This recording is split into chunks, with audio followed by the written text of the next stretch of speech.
morning, students. So today we are going to start a physics chapter, that is the sound. Okay, since the sound is not a new chapter for you, you have already studied in 8th standard a lot many varieties of sounds and the mediums in which sound travel. All these concepts you have studied, but here in 9th standard there is one extra concept at the end of this chapter, and the rest of the portion is the same thing. Okay, but it is in a bit expanded form. Okay, so now sound. How does the sound produce? By the vibrating object sound is produced. Okay, so vibrating objects produces sound. And the next we need to know the medium of propagation of sound. Okay, in which at all medium sound can be propagated. So this concept we shall go through a video in which we'll get a knowledge that how the sound is propagated, in which at all particular medium the sound is propagated. Go through the video and come back. You know that someone is standing outside your door when you hear the doorbell. The sound of the doorbell traveled to you. Can you guess how it traveled? It traveled through air. Yes, here the medium of propagation is air. Sound requires a medium for propagation. Is the medium always air? Not necessarily. The medium of propagation of sound can be solids, liquids or gases. Yes, sound can also travel through solids and liquids. Before we get to that, let us see some other examples of sound propagating through air. Remember, air is nothing but a mixture of gases. Sound of the siren when the train is approaching you, sound of glass breaking, sound of the firecracker, etc. are some of the examples where the medium of propagation is air. Sound can also propagate through liquids. Let us do one experiment to see this. We place the bell in the water like this so that it does not touch the base of the container. Now keep one of your ears close to the surface of water and shake the bell inside. Do you hear the sound?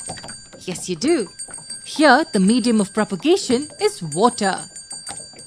So hope the medium of propagation of sound concept is clear. Okay, especially the sound travels both in this one air as well as in water. Okay, so sound is having capacity to travel both in air as well as water, but the speciality is the sound, it is not having ability to travel in vacuum. Vacuum is a place where there is no air. Okay, and also where there is no water moisture content.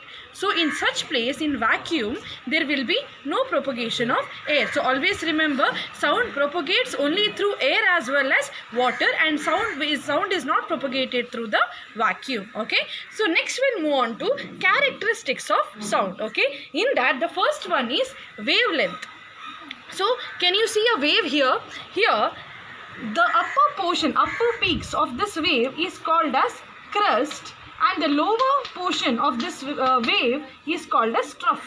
Okay, the upper portion is called as crest as well as the lower portions is called as trough. Now wavelength means the distance between two crests as well as two troughs.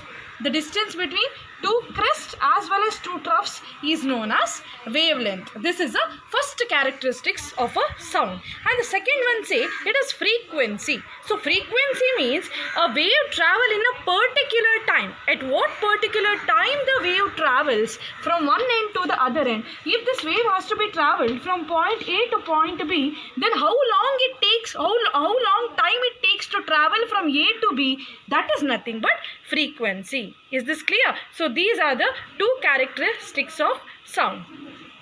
So next we'll move on to the third characteristic, that is amplitude. Okay, so amplitude means the maximum displacement of wave.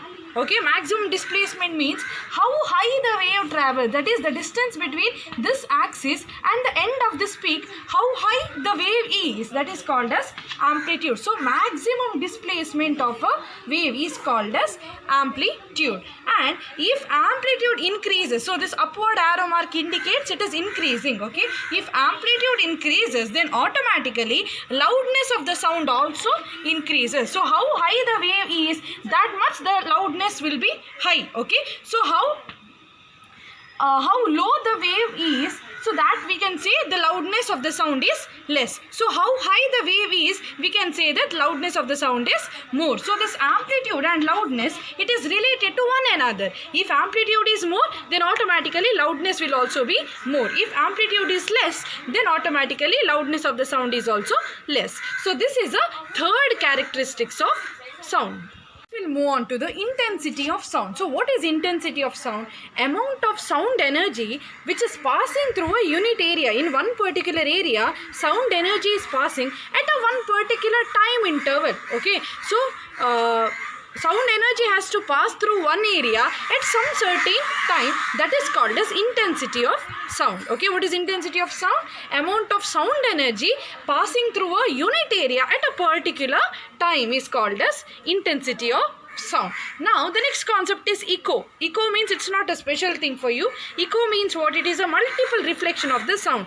So we can see some of the echo which we can see in our day-to-day life also, and some, if we go to any hill station or hilly areas, and when we speak, if we shout anything, then the same thing will be reflected.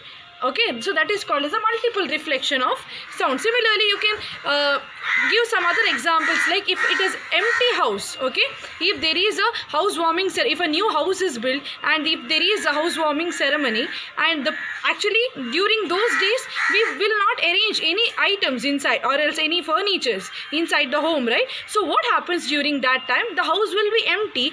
By that time when you speak, what happens? Your voice will be heard back to back, right? So that is called as echo. The echo is nothing but the multiple reflection takes place. So why this echo does not takes place after the home is furnished with all the items? Why? Because these, whatever the furnitures or whatever the items which is there in a particular room, that objects will absorb the sound wave.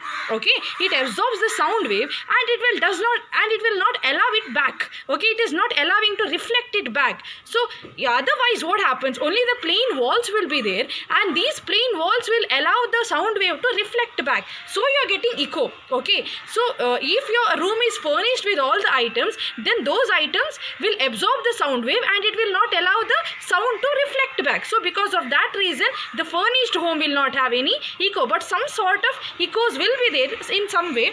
Okay, so this is a concept of echo, wherein echo means it's a 1 mark question, that is multiple reflection of sound. So next concept that I told you that we are going to study in detail about the sonar. So what is the sonar? Sonar is a device used to measure the speed, distance and direction of an underwater object. So underwater objects have which and all? There will be fishes inside the water, there will be submarines inside the water, there will be algae, there will be starfish, jellyfish, all these things will be there, right? So all these are the underwater bodies. So to calculate the speed, distance and direction of those bodies, which will help us, sonar is going to help us to find out the speed, distance as well as direction of underwater bodies. Now where the sonar will be present? This sonar will be present on the bottommost part of the ship. Okay, sonar is present at the bottommost part of the ship. Now in sonar we have two different parts. One is a transmitter, one more is a detector. Okay, one is a transmitter and the other one is detector. Now what is the work of this transmitter is, it starts transmitting the signal, electrical signal. Okay, it is not actually electrical signal. There will be no harm for any of the underwater bodies. Okay, there will be a signal passed from transmitter. Now if this transmitted signal, if it strikes to any of the object, for example, consider if whether it is striking to a fish there. Okay, it is striking to the fish. After striking to any of the object, immediately that signal will be reflected back. Again it directly go back to the detector. Okay, from the transmitter, just the signal is going to transmit, and if that signal hits to any of the object, immediately it returns back to the detector. Now in the detector what happens? This signal will be converted into an electrical signal. The normal signal, whatever which is sent, it is converted into electrical signal, and this electrical signal will confirm us that which object was that and in which direction it was traveling and what was the distance between the ship as well as that object as well as the direction in which it was traveling. So all these information we will be obtained in this sonar. Okay, so this is a function, this is a working of a sonar. Okay, so working of sonar is very important, students. I'll repeat again. This sonar is especially present on the bottommost part of the ship. Okay, and in the sonar there will be two different parts. One is a transmitter, one more is a detector. Now what is the work of transmitter? To transmit the signal. Okay, normal signal. So that signal, whatever it is passing, if it strikes to any of the object which is underwater, immediately that signal will return back to the detector. Now in the detector, the normal signal is converted into electrical signal, and it will tell us that is which object and in which direction it is traveling and what is the distance of that. What is the distance from the ship it is traveling and in which speed it is traveling. Okay, all this information will be collected in the detector. So this is a working of sonar. This is a very important topic, students, and if the working of sonar is asked, then you have to write the expansion of sonar as well as definition of sonar, and you need to explain how it is working. So this is the last concept about the sonar, and here ends the topic sound.